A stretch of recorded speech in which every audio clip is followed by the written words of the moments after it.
Hey there, Aileen here at Lane Image Consulting, and today I'm going to show you a real life example of a figure of 8. Now, I did this video about maybe 15 years ago, before I had children, before I had 2 C-sections, but actually my body didn't actually change that much, and I still have the very specific characteristics of a figure of 8, which to me is a variation on the hourglass. So I'm just going to point out very naturally what these features are. I'm going to have to show my tummy because it's very hard actually to see this figure type without actually seeing the tummy area and the hip area. So I'm going to be putting my tummy live on camera, and I'm going to show you exactly what a figure of 8 looks like. So first of all, they typically have a small waist, but the waist is high, very high on the body.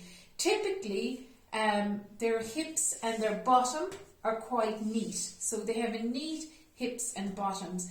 Whereas if you look at an hourglass, the hourglass tends to have a curvier bottom and heavier hips than a figure of 8.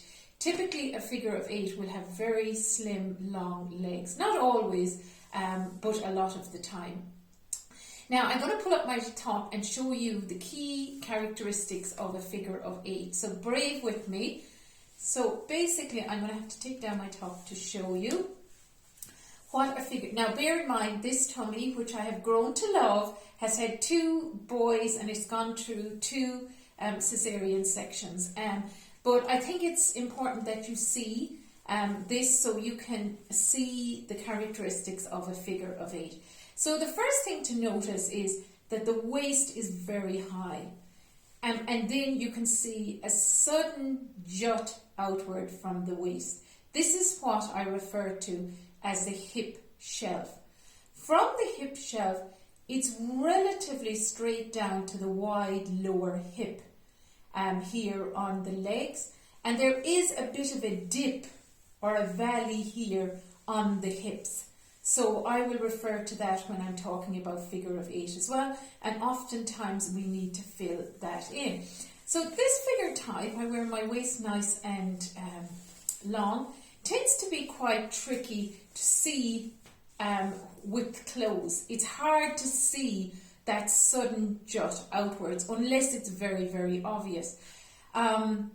So you can, I have a picture that goes along with this training that you can show your client and ask them, do they have that sudden jut outward? I'll also show you my figure from the side, so you can see that the waist is significantly smaller than the bust or the hips.